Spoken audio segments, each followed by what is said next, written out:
The words sliced through the Northstar boardroom like a blade.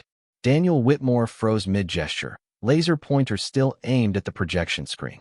The three junior analysts along the glass wall stopped typing. Even Marcus Chun, the lead VP checking his phone, looked up sharply. At the head of the table, the woman who'd spoken closed her leather portfolio with a soft, final sound. She didn't raise her voice. She didn't need to. Daniel's chest tightened. He'd been pitching for 17 minutes. His entire company's survival compressed into a desperate presentation about growth projections, restructuring plans, and second chances. He'd rehearsed every word on the flight from Chicago. He'd imagined every question they might ask. He had not imagined her. The woman stood slowly. Mid-40s, dark hair pulled back with deliberate simplicity. Charcoal suit, no jewelry except a watch that probably cost more than his car. Her face was calm, almost serene, the kind of calm that comes from having nothing left to prove. Daniel's throat went dry, because he knew that face. He knew the exact way her jaw set when she'd made a decision. He knew the small scar above her left eyebrow from a childhood fall she'd told him about once, years ago, when they still told each other everything. He knew the way she held silence like a weapon. Evelyn. The name came out broken, barely a whisper. She didn't smile, didn't frown, just looked at him the way someone might look at a stranger asking for directions. "Mr. Whitmore," she said, voice professionally neutral. "I believe we've seen enough." The room shifted. The analysts glanced at each other. Marcus Chin leaned back, suddenly interested. Daniel's lawyer, Karen, went pale. Daniel's mind raced backward, stumbling over itself. Evelyn Carter, his ex-wife. The woman who'd stood silent in Cook County Divorce Court 3 years ago while his lawyers stripped her of everything. The woman who'd walked away with almost nothing. The woman who'd been too quiet, too small, too weak to fight for what was hers. That woman, this woman, standing at the head of a $15 billion investment firm's boardroom like she'd been born there. But to understand how Daniel ended up begging in a Manhattan boardroom, you have to go back to the beginning. Back to the day he thought he'd won. Back to the moment Evelyn walked out of court with nothing and realized that nothing was exactly what she needed to build everything. 3 years earlier, Cook County Divorce Court, Chicago. The courtroom smelled like old wood and broken promises. Evelyn Carter stood with hands folded, eyes fixed on a point just past the judge's shoulder. She'd chosen her outfit carefully that morning. A simple navy dress, no jewelry, hair pulled back in a low bun. Nothing that would draw attention. Nothing that would invite questions. Across the aisle, Daniel stood tall in a tailored charcoal suit, his lawyer whispering something that made him smile. That smile, confident, relieved, already looking forward, cut deeper than any words his lawyers had thrown at her over the past 6 months. The judge, a tired-looking woman in her 60s, shuffled papers without looking up. "The settlement is as follows," she began, voice flat with the boredom of someone who'd read 1,000 endings just like this one. "Mr. Whitmore retains full ownership of the Lincoln Park property purchased during the marriage. He retains full ownership and control of Whitmore Analytics, including all intellectual property, client contracts, and business assets developed during the union." Evelyn's lawyer, a young public defender named James who'd taken her case pro bono, shifted uncomfortably beside her. They'd fought for more.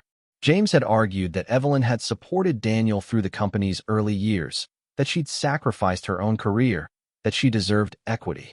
Daniel's legal team had buried them in paperwork and aggressive depositions until fighting back became too expensive to continue. "Ms. Carter will receive a one-time settlement payment of $47,000 to be paid within 60 days. $47,000 for 7 years of marriage. For the nights she'd stayed up helping Daniel refine his pitch decks. For the dinners she'd skipped so he could take potential investors out. For the career in data architecture she'd quietly set aside because someone had to keep their small apartment running while he built his dream." The number hung in the air like an insult. "Do both parties accept these terms?" "Yes, Your Honor," Daniel's lead attorney said immediately. James looked at Evelyn. His eyes asked the question his mouth couldn't. "Are you sure? We can appeal. We can fight this." Evelyn gave the smallest nod. "Yes, Your Honor," James said quietly. The judge signed something. A clerk stamped a document. Just like that, 7 years dissolved into legal language and filing fees. "This court declares the marriage between Daniel Whitmore and Evelyn Carter legally dissolved." You're free to go. Free. Evelyn almost laughed at the word. Daniel turned immediately to his lawyers, shaking hands, already talking about lunch plans.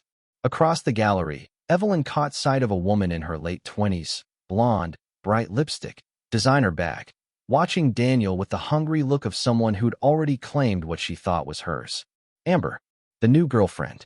Daniel had been careful not to officially date her until after he'd filed for divorce, but Evelyn had seen the text messages months earlier, had smelled unfamiliar perfume on his collar, had heard the change in his voice when he said he was working late. She'd known long before he'd built up the courage to tell her. Daniel finally looked at Evelyn. For just a second, something flickered across his face.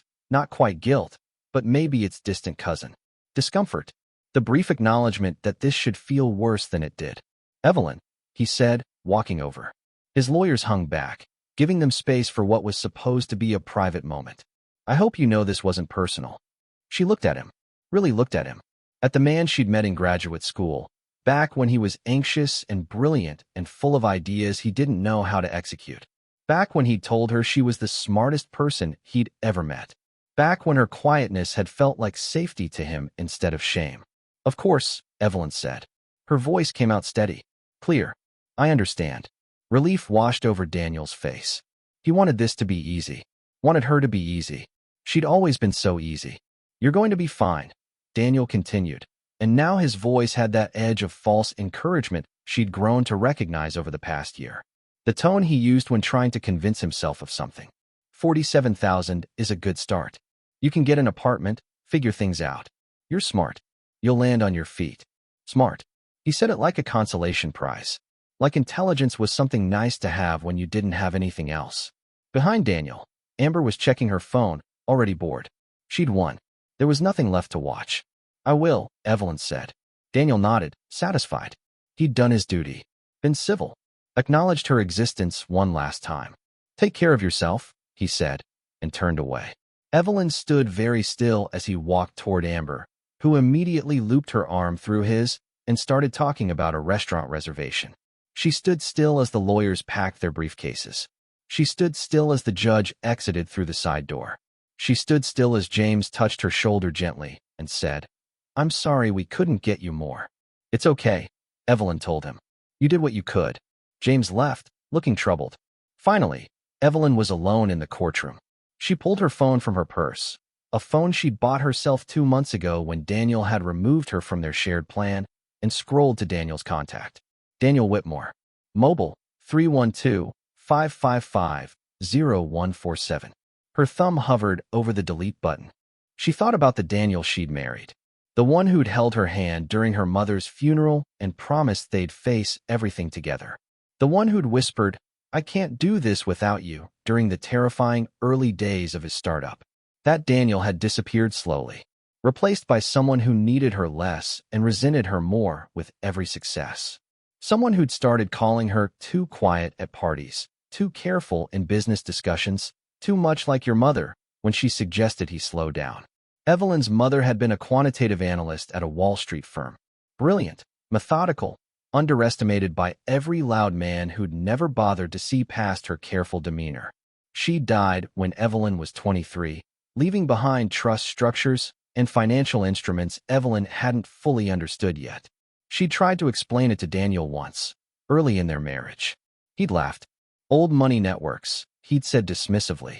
That's not real power anymore. Real power is building something from nothing. Disruption. Speed. That's the future. So Evelyn had stopped explaining. She'd watched her husband worship flash and volume and aggressive expansion. She'd watched him surround himself with people who talked loudest and moved fastest. She'd watched him mistake her silence for emptiness. And she'd learned. She'd learned that some people would never see you clearly. That some battles weren't worth fighting. That walking away wasn't surrender. It was strategy. Evelyn deleted Daniel's contact. Not in anger. Not in bitterness. In certainty. Then she walked out of the Cook County Courthouse into the sharp October air, carrying nothing but her purse and the freedom Daniel thought he'd taken from her. She had no idea that 3 years later, he'd call that deleted number, desperate and begging. She had no idea she'd even answer. But that came later. Right now, Evelyn Carter stood on the courthouse steps, invisible to everyone rushing past, and thought one clear thought. This is not the end. This is the exit. The apartment in Boston was small. Third floor, no elevator, a view of a parking lot and a slice of sky. 700 square feet that smelled like the previous tenant's cooking and had a radiator that clanged at odd hours. Evelyn signed the lease with cash from her settlement. First month, last month, security deposit. The landlord, a skeptical man in his 60s, had looked at her divorce papers and bank statement with obvious doubt. "You got work lined up?" he'd asked. "I'm consulting," Evelyn had said. It wasn't a lie. Not exactly.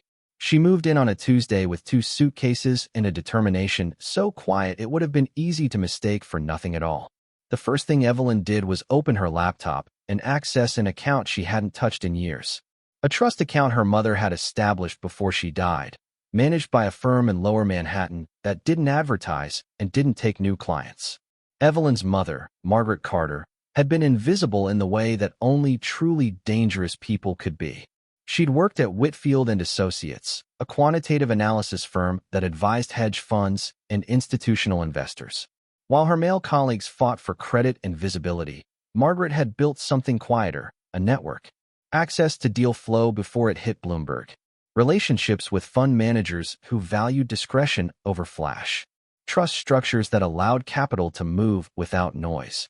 When she died of ovarian cancer at 51, Margaret had left Evelyn something more valuable than money. She'd left her the keys to rooms most people didn't know existed. Evelyn had been too young to understand it then. Too focused on graduate school and falling in love with Daniel and building the kind of normal life her mother had never quite managed. But now, sitting in her small Boston apartment with her divorce papers still in her bag, Evelyn understood perfectly.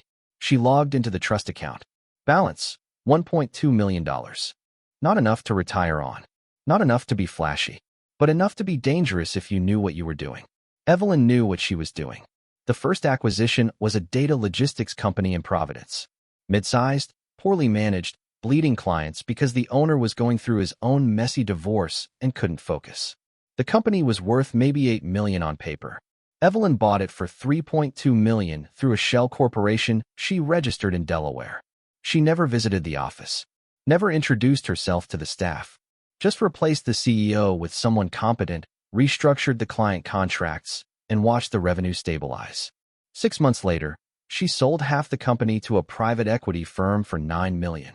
She used the profits to acquire a failing cloud storage provider in New Hampshire.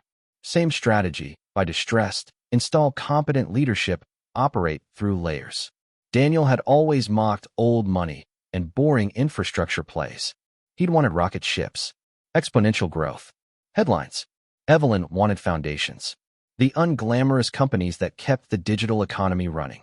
Data centers, fiber networks, logistics platforms nobody thought about until they stopped working. She bought them when they were broken, fixed them quietly, held them. No press releases, no founder profiles, no TED Talks, just compound growth and careful anonymity. Evelyn didn't join social media. Didn't attend industry conferences, didn't date. She lived in her small apartment and worked 16-hour days from a desk facing the parking lot.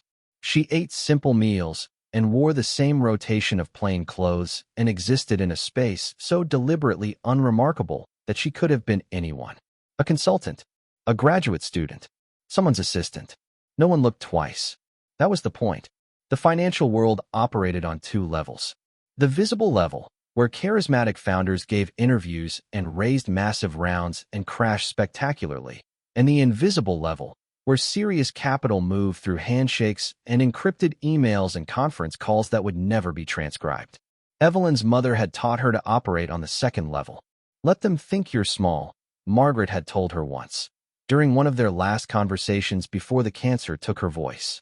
Small women can move through rooms powerful men never notice. By the time they see you, you've already taken what you came for. Evelyn hadn't understood then. She'd been 22, idealistic, still believing visibility equaled power. Now she understood. Now she was invisible by design. 18 months after the divorce, Evelyn registered Northstar Holdings. The name was deliberate. Not her name. Not a clever acronym. Just something stable and navigational. Something that suggested direction without ego. She consolidated her holdings under the Northstar umbrella. 8 companies now. All profitable. All boring. All essential. And then she started playing a different game. Evelyn began identifying companies on the edge of collapse. Good companies with bad leadership, or bad timing, or both. Companies that the loud investors had abandoned because the story was no longer sexy enough to sell. She offered lifelines. Not rescue packages. Not savior narratives. Just quiet capital injections in exchange for equity and control. She installed operators who understood that slow growth was still growth. Who valued sustainability over headlines. Who didn't need to be famous. One by one, the company stabilized. Grew. Became profitable. One by one, Evelyn's net worth compounded. She moved to New York. A modest one-bedroom in Murray Hill, nothing flashy. She joined a private investment consortium her mother had belonged to, a group of 12 women, all managing significant capital, all deliberately invisible. They met quarterly in a conference room at a law office in Midtown. No names on the door. No receptionist. Just 12 women who collectively controlled over $200 billion in assets, and whose names would never appear on a Forbes list. You look like your mother, one of them told Evelyn at her first meeting. An older Japanese woman named Keiko who managed a family office worth $30 billion. She was the smartest person in any room she entered, and she never needed anyone to know it. Evelyn felt something crack open in her chest. Pride, grief, recognition. Thank you, she said quietly. Keiko smiled. Your ex-husband, Daniel Whitmore. Expanding very aggressively, I hear. Yes, Evelyn said. Men like that always expand until they crack, Keiko said, not unkindly. Just stating a fact. The loud ones can't help themselves. They confuse motion with progress. Evelyn said nothing. She didn't need to. 2 years after the divorce. Northstar Holdings now controlled 18 companies across data infrastructure, logistics, and enterprise software. Total valuation, $4.7 billion. Evelyn's personal net worth, $2.1 billion. She was 39 years old. She lived alone. She worked constantly. She had no social media presence. No romantic entanglements. No friends outside her investment consortium. She was also happier than she'd been in a decade. The happiness wasn't loud. It wasn't the kind you could photograph or post or explain at a dinner party. It was the quiet satisfaction of building something real, of proving that her mother's way, the careful way, the invisible way, wasn't weakness. It was power that didn't need applause. Late one night, working from her apartment, Evelyn received an alert from one of her financial monitors. A company had just filed preliminary bankruptcy documents. She clicked through to the name. Whitmore Analytics. Daniel's company. Evelyn stared at the screen for a long moment. Read through the filing. Saw the patterns immediately. Overexpansion, executive turnover, client attrition, a lawsuit from a former CTO claiming IP theft. Classic trajectory of a founder who'd scaled too fast and built on ego instead of foundation. Evelyn felt nothing. Not satisfaction. Not vindication. Not even pity. Just the distant observation of watching someone make predictable mistakes. She closed the tab and went back to work. 3 years after the divorce. A financial analyst at Morgan Stanley, reviewing Northstar's latest acquisition, did the math 3 times because he couldn't believe it. He called his managing director. You need to see this, he said.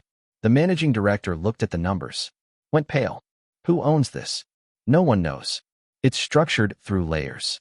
But the beneficial owner. The analyst pulled up another screen.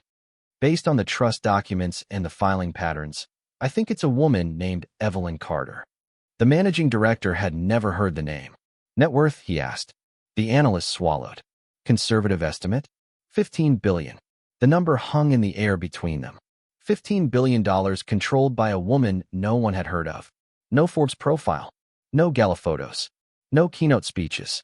Just a name buried in trust documents and a portfolio of boring, profitable companies that kept growing. Jesus, the managing director whispered. The analyst nodded. Then they both went back to work, because in their world, discretion was worth more than gossip.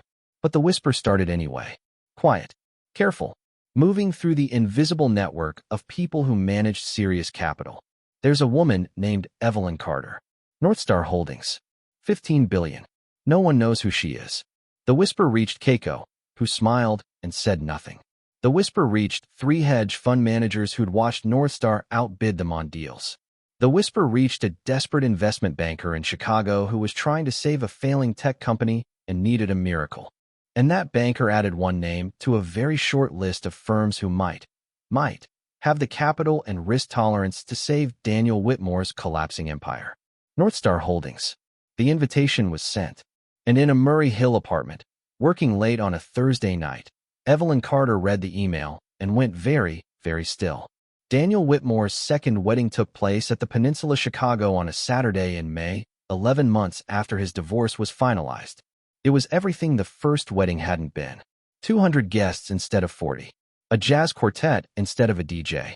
Wagyu beef sliders and champagne towers, and a dessert course that included edible gold leaf because Amber had insisted and Daniel had stopped arguing about expenses.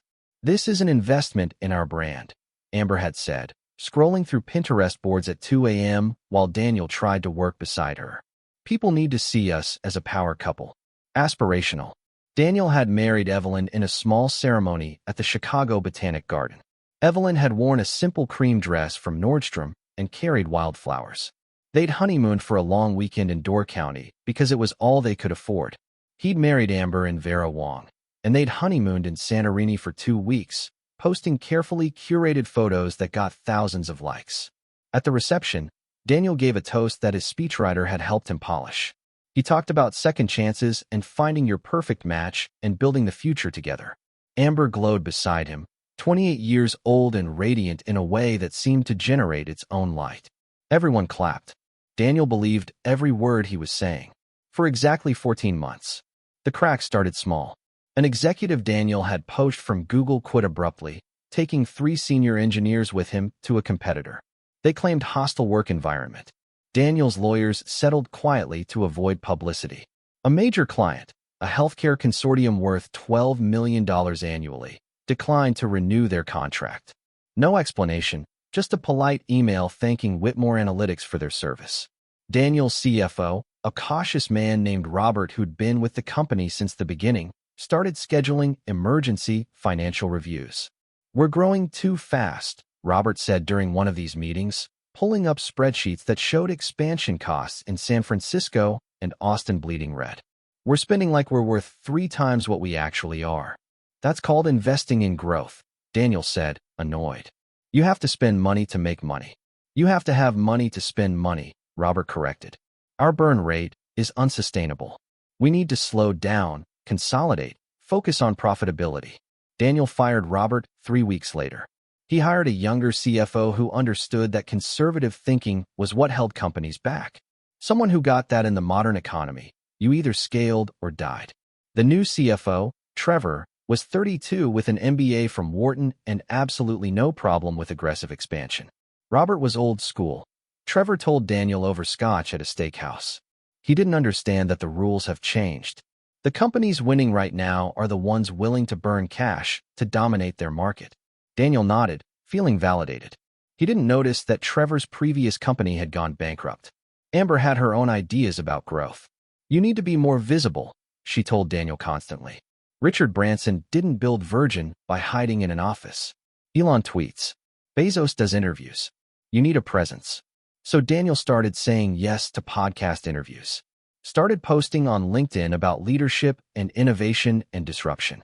Started accepting speaking engagements at conferences where the speaking fee was low but the exposure was supposedly high. Amber managed his social media presence like a political campaign. Every post was optimized for engagement. Every photo was staged to show success. The private jet they'd chartered once, the VIP section at Lollapalooza, the Tesla in their driveway that was actually leased but photographed like it was owned. People want to work with winners, Amber explained when Daniel questioned whether this was all necessary. They want to invest in people who look successful. It's basic psychology. Daniel's calendar filled with performative success, while the actual business slowly rotted from the inside.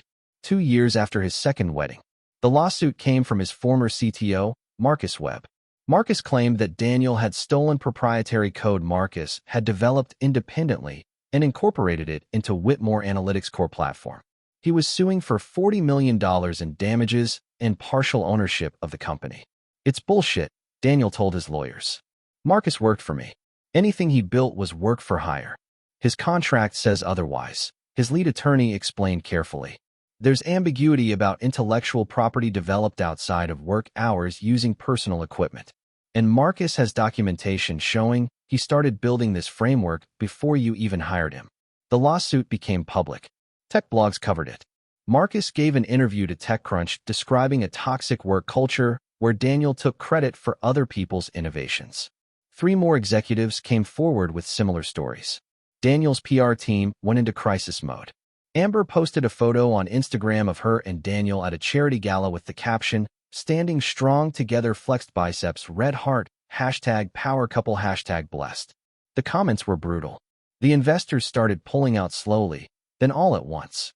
First, the venture capital firm that had backed their Series B declined to participate in their Series C round. Then 2 angel investors who'd been with them from the beginning asked to cash out their equity. Then a private equity firm that had been in discussions about a major investment went silent. Daniel's new CFO, Trevor, started having trouble meeting payroll. "We need a bridge loan," Trevor admitted during a tense board meeting, "just to cover operating expenses until we close new funding." "What happened to the growth strategy?" one board member asked coldly. "6 months ago you told us we were positioned for dominance." Trevor looked at Daniel. Daniel looked at the conference table. "We're experiencing a temporary market correction," Daniel said, using language he'd heard on CNBC. "This is normal for high-growth companies. We just need to weather the storm." "The storm you created by expanding into 3 cities simultaneously while involved in multiple lawsuits," another board member said. "That storm." The meeting ended badly. Daniel's lawyer called the next day to say 2 board members had resigned. Amber started pulling away. Not suddenly, just gradually, spending more time at the gym or having lunch with friends or needing space to think. She stopped posting couple photos, started posting solo shots with captions about self-care and knowing your worth. Daniel came home one night to find her in the bedroom, packing a suitcase. "Where are you going?" he asked. "My sister's. In Phoenix. Just for a few days." "Amber, I need you here. Things are difficult right now, and..." "Things are always difficult with you, Daniel." She didn't look at him, just kept folding clothes with sharp, angry movements. "It's always a crisis. Always a fire to put out. Always someone else's fault. That's not fair." "You know what's not fair?" She finally looked at him, eyes cold. "I signed up to marry someone successful. Someone going places. Not someone whose company is falling apart and whose name is getting dragged through the press." Daniel felt something crack inside his chest. "I thought you loved me," he said quietly. Amber laughed. "I loved what you represented," she said. "The lifestyle. The potential. But potential doesn't pay for anything, Daniel. And I'm not interested in being married to your struggle." She left for Phoenix. She never came back. The divorce papers arrived 6 weeks later. She wanted half of everything, including equity in the company. Daniel's lawyer pointed out that there wasn't much left to split. 3 years after the divorce from Evelyn, Daniel sat alone in his Chicago office at 11:47 p.m., staring at his laptop screen. The Lincoln Park townhouse was in foreclosure. The company had 37 days of operating capital left. His legal bills were approaching 7 figures. The Marcus Webb lawsuit was scheduled to go to trial in 4 months, and Daniel's attorneys had gently suggested he consider settling because they would probably lose. Amber's divorce was costing him another fortune he didn't have, and every investor, every bank, every funding source he'd contacted had said some version of the same thing. "We'll pass. Not the right fit for our portfolio. We don't see a path to profitability." Daniel had gone from rising star to cautionary tale in less than 3 years. He'd done everything right, scaled aggressively, hired fast, moved bold, spent big. All the things the podcast hosts and TED speakers and LinkedIn influencers said you were supposed to do. And it had destroyed him. His phone buzzed. An email. Daniel almost didn't check it. He was exhausted, defeated, past the point where good news felt possible. But he checked anyway. From Northstar Holdings. Subject: investment consideration. Mr. Whitmore, Northstar Holdings has reviewed your materials and would like to extend an invitation for a final in-person presentation. We require a comprehensive pitch including current financials, restructuring strategy, and long-term viability assessment. Manhattan office. Thursday, 2 p.m. Eastern Standard Time. Please confirm your attendance. Daniel read it 3 times. Northstar Holdings. He'd heard the name whispered by his investment banker. A mysterious private firm. Massive capital reserves. Almost no public information. They said yes or no, and if they said yes, you were saved. If they said yes. Daniel's hands shook as he typed his response. I'll be there. He sent the email. Then he sat very still in his dark office, city lights reflecting off the Chicago River below, and felt something he hadn't felt in months. Hope. Dangerous, desperate hope. The next morning, Daniel started preparing his pitch. He worked for 12 hours straight, building slides, rehearsing talking points, constructing a narrative that acknowledged mistakes but emphasized potential. He could fix this. He could turn it around. He just needed capital and time. Northstar could give him both. Late that night, alone again in his office, Daniel did something he hadn't done in 3 years. He scrolled through his phone contacts. Past investors who'd abandoned him. Past executives who'd betrayed him. Past his second wife, who'd already moved on to dating a real estate developer in Phoenix. He stopped at a number that shouldn't have still been there. A number he'd saved under a different contact name months ago, in a moment of late-night weakness when the collapse was first beginning. Just the letter. Nothing more. He'd told himself he'd never call. That there was no point. That she'd moved on and forgotten him and would want nothing to do with his disaster. But sitting in the dark with his future depending on a meeting with strangers, Daniel couldn't stop thinking about the one person who'd always believed in him before ambition had made him cruel. Before he could talk himself out of it, he pressed call. It rang 4 times. Daniel almost hung up. Then, hello. Her voice. Unchanged. Calm. Like 3 years was 3 days. Evelyn, Daniel said, and suddenly every word he'd planned disappeared. I need to tell you something. I was wrong. About everything. About us. About what mattered. I've been trying to fix things, and I keep making it worse, and his voice cracked. I just wanted you to know I'm sorry. And I think about you. What we had. Before I ruined it. Silence. Long enough that Daniel thought the call had dropped. Then, I hope your meeting goes well, Daniel. Her voice was kind. Not warm, kind. The way you'd speak to someone you'd forgiven but would never trust again. Thank you, Daniel whispered. The line went dead. Daniel sat in the dark, telling himself the call had meant something. That maybe, somehow, she'd heard him. That maybe forgiveness was possible. He didn't know that forgiveness and access were 2 different things. He didn't know that the woman he'd just apologized to was the only person who could save his company. He didn't know that she'd already decided not to. But he'd find out soon enough. In 41 hours, he'd walk into a Manhattan boardroom desperate for a miracle, and discover that some doors, once closed, never open again. Evelyn hung up the phone and sat very still in her Murray Hill apartment. Through the window, Manhattan glittered with a million indifferent lights. Somewhere down there, people were making deals and breaking hearts and building empires and losing everything. The city never stopped, never cared, just kept moving, merciless and magnificent. Her phone sat dark on the desk beside her laptop. Daniel's voice still echoed in her head. That crack in it when he'd said, I was wrong. The desperation underneath the apology. The way he'd said her name like it was a prayer he'd forgotten how to finish. Evelyn felt complicated, not angry. The anger had burned out years ago, in that first Boston apartment where she'd rebuilt herself from nothing. Not sad. The grief for who they'd been. The young couple who'd believed love and ambition could coexist had faded into something distant and soft, like looking at old photographs of strangers who happened to share your face. Not even satisfied. There was no triumph in hearing the man who'd called her too quiet and too small, now begging her to listen. Just tired. Tired of carrying someone else's mistakes. Tired of being the repository for regrets she hadn't earned. Tired of men who only saw her clearly once they needed something. Evelyn opened her laptop, pulled up the file her team had compiled on Whitmore Analytics. She'd been tracking Daniel's company for 18 months. Not out of obsession or revenge, but because Northstar's algorithms flagged companies approaching critical failure points, and Whitmore Analytics had been flashing red for over a year. The pattern was textbook. Overexpansion, leadership churn, lawsuit exposure, mounting debt, investors fleeing, cash runway approaching zero. Daniel had built his empire on noise and speed and the assumption that confidence could substitute for foundation.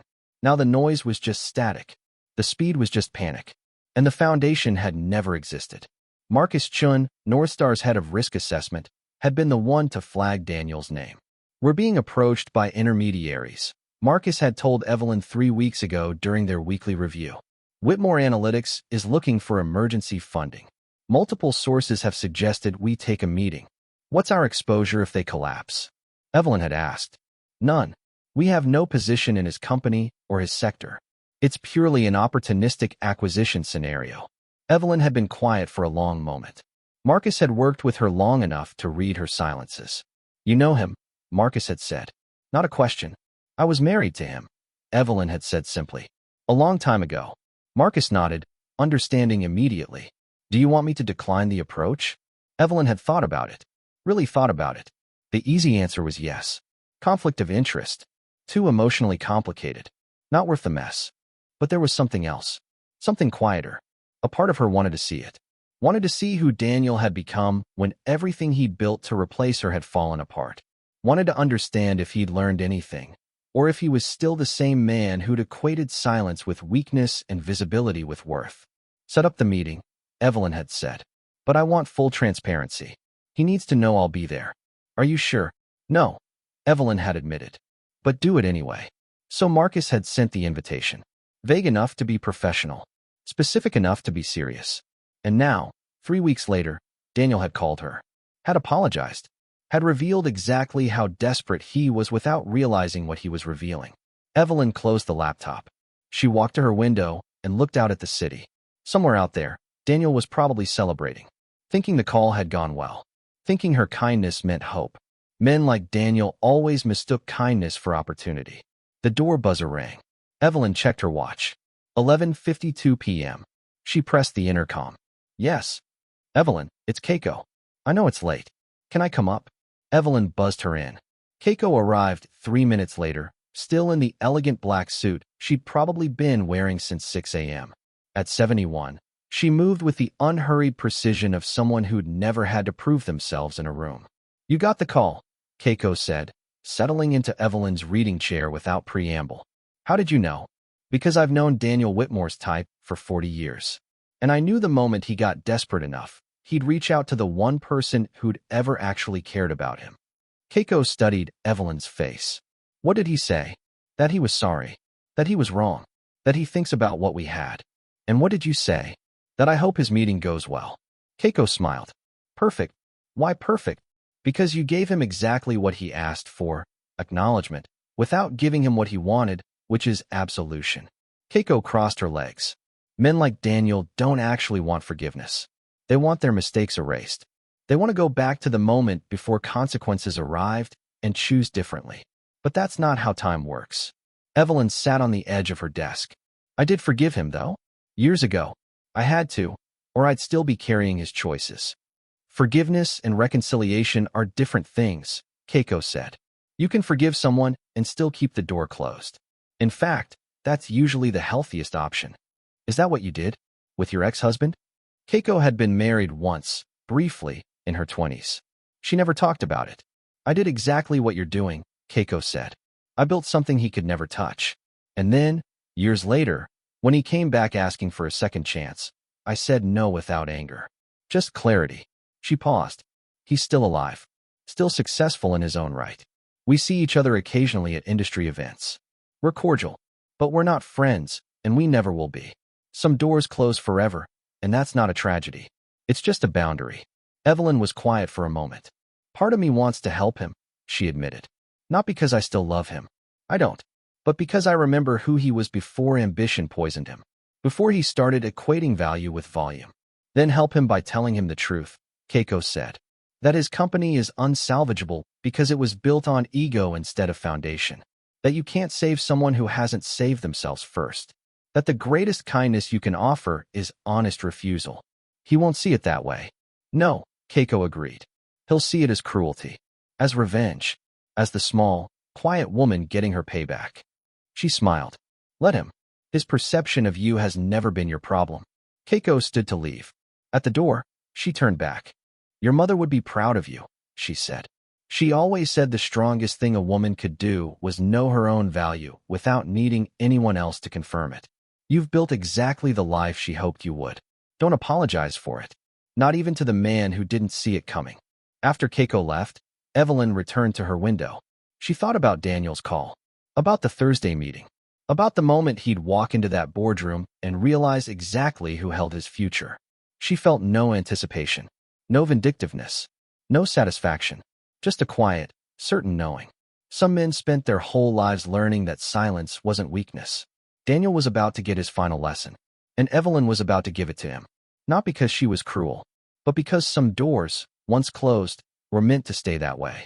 And that wasn't punishment. It was peace.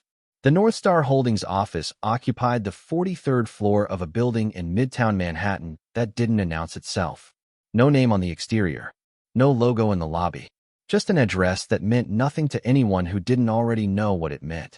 Daniel arrived 20 minutes early, wearing his best suit and carrying a leather portfolio containing 3 years of desperation organized into 40 slides. His lawyer, Karen, walked beside him, heels clicking on marble with the kind of confidence Daniel wished he still felt. "Remember," Karen said in the elevator, "they've already seen your numbers. This meeting is about you. About leadership. About proving you can turn this around." Daniel nodded. His stomach was a knot of anxiety and hope. The elevator opened onto a reception area that looked like it had been designed by someone who understood that real power didn't need to announce itself. Minimal furniture. Soft gray palette. A single receptionist behind a desk made of reclaimed wood.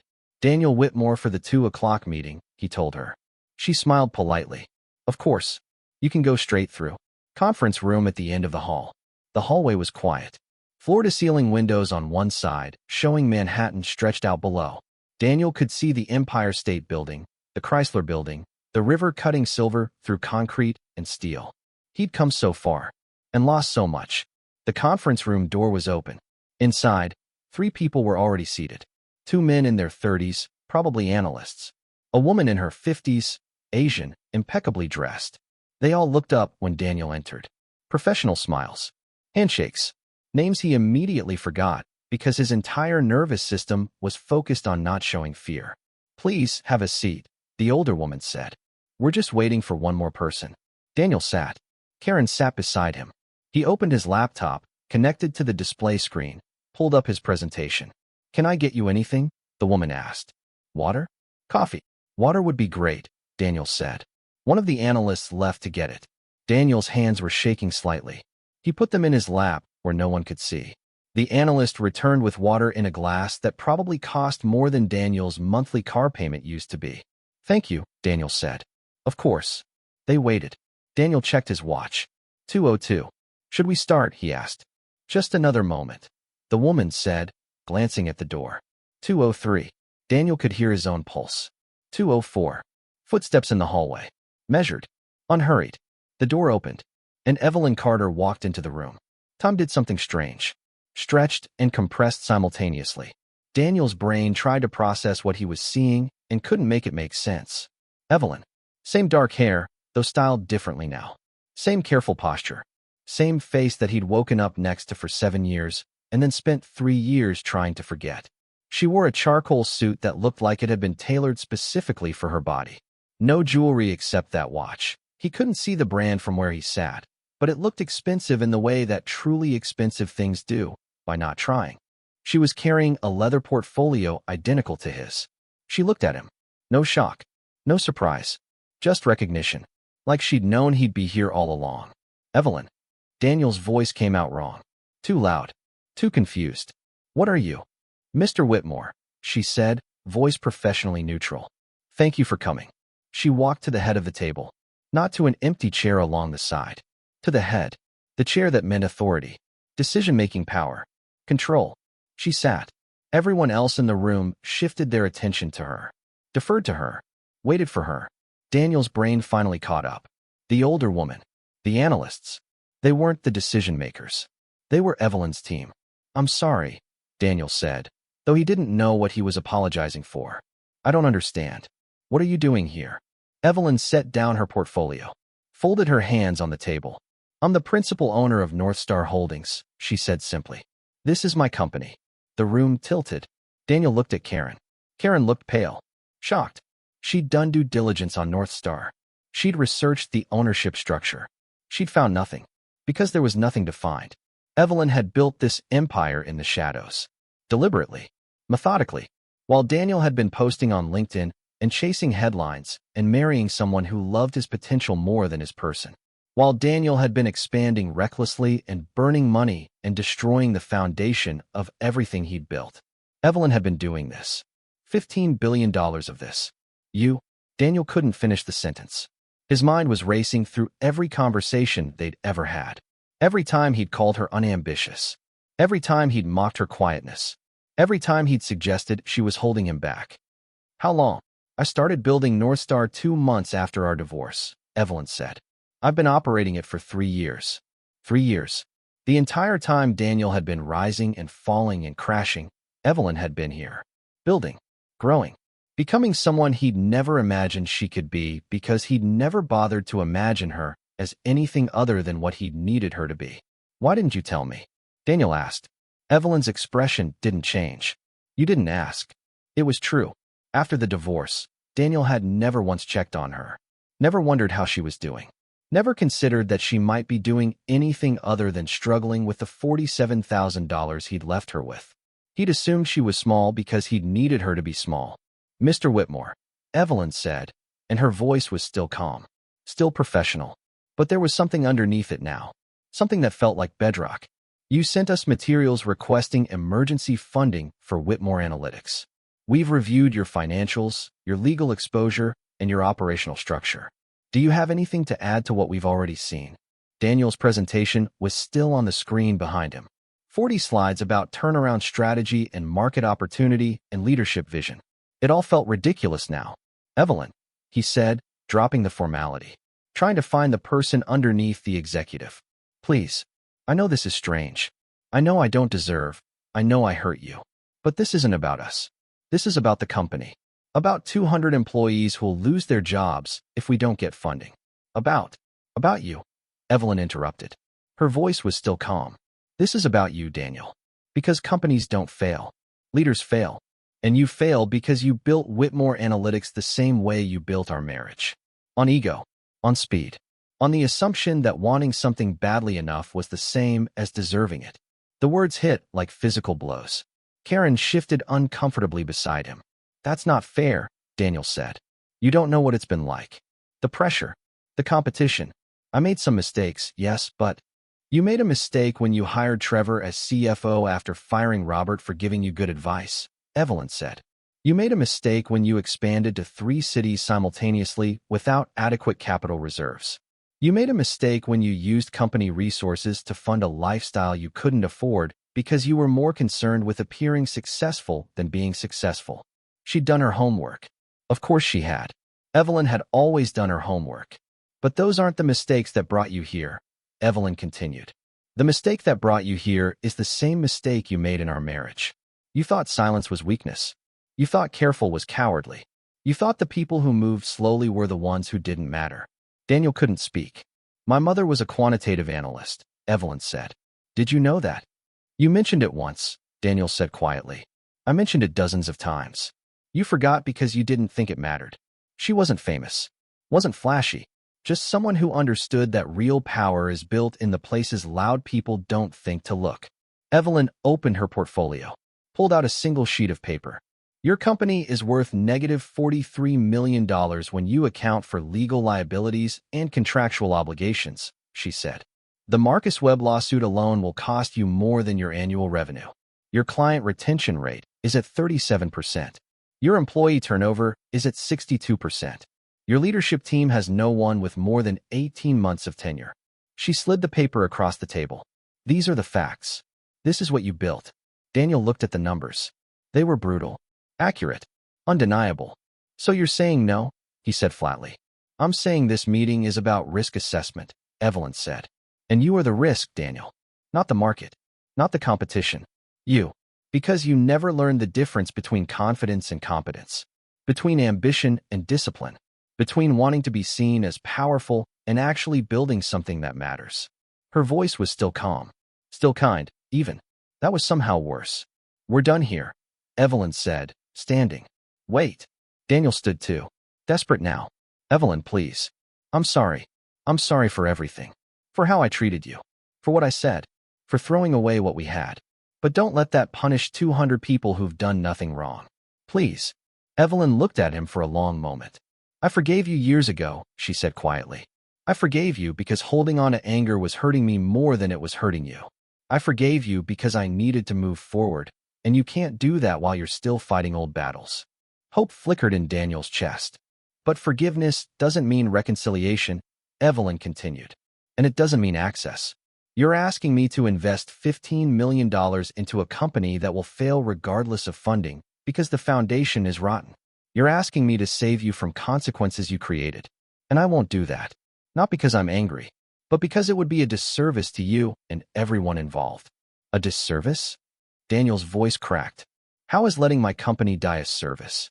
Because maybe, when you lose everything you built on ego, you'll finally learn what actually matters. Maybe you'll build something real next time. Something sustainable. Something that doesn't require you to sacrifice everyone around you to feed your need for validation. Evelyn picked up her portfolio. I hope you land on your feet, Daniel. I genuinely do. But I won't be the one to catch you. Some doors close forever. Not because of cruelty. Not because of revenge. But because that's what boundaries are. That's what self-respect looks like. She walked toward the exit. At the door, she paused. Your employees will be fine, she said without turning around. They're talented. They'll find new positions. Some of them already have. The ones who've reached out to me directly. She'd been hiring his people. Of course she had. Goodbye, Daniel. The door closed behind her. Daniel stood in the conference room, surrounded by Evelyn's team who were now politely waiting for him to leave. Karen touched his arm gently. We should go. They left. In the elevator, Daniel didn't speak. On the street, Manhattan rushed past, indifferent to his collapse. I'm sorry, Karen said. I had no idea she owned Northstar. That shouldn't have. There should have been disclosure. It's fine, Daniel said. It wasn't fine. Nothing was fine. But there was nothing left to say. 6 months later, Whitmore Analytics filed for Chapter 11 bankruptcy on a Tuesday in November. The company was liquidated. The assets were sold to pay creditors. The employees found new jobs. Daniel's second divorce was finalized. The townhouse sold at a loss. Daniel moved to a one-bedroom apartment in Pilsen and took a consulting position with a mid-sized firm where he wasn't in charge of anything. He stopped posting on LinkedIn, stopped going to conferences, stopped trying to perform success. He just worked, quietly, carefully, for the first time in his adult life. 3 years after the Northstar meeting, Evelyn married a man named James, a historian, someone who cared about primary sources and careful research and building understanding slowly, someone who valued her judgment, not her net worth. They had a small ceremony. 40 people. No social media posts. Evelyn continued expanding Northstar. Quietly, strategically, she funded scholarships for women in STEM fields. She invested in infrastructure projects in underdeveloped communities. She did none of it publicly. The financial world whispered her name with respect now, but the general public still had no idea who she was. That was exactly how she wanted it. 6 years after the divorce, Daniel was at a charity event in Los Angeles. Work-related, a networking thing he had to attend. He was standing by the bar, drinking sparkling water, when he saw her.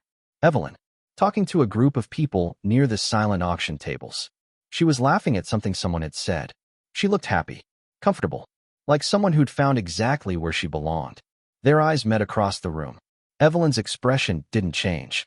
No anger, no satisfaction, no anything. Just brief recognition. She nodded slightly, the kind of nod you give someone you used to know. Then she turned back to her conversation. Daniel stayed where he was. He thought about walking over, saying hello, trying one more time to explain or apologize or find some closure. But he didn't, because he finally understood what Evelyn had been trying to tell him 6 years ago in that conference room. Some doors don't slam. They don't need to. They simply never open again. And that's not cruelty. It's not revenge. It's just the natural consequence of choices made and bridges burned, and the fundamental truth that forgiveness heals the heart but doesn't rebuild trust. Daniel finished his water, left the charity event early, went home to his modest apartment and the modest life he'd built from the ruins of his ego. And for the first time in years, he felt something like peace. Not the peace of winning, Not the peace of being seen or celebrated or validated. Just the quiet peace of finally understanding that some lessons only come through loss. And some losses are exactly what you needed all along. Forgiveness heals the heart. Access is earned. Silence is not weakness. Some endings are peace. The end. Thank you for watching this story to the end. If you enjoyed this story, you will surely love the next one. It's as crazier and more intriguing as you can ever imagine. So do check it out.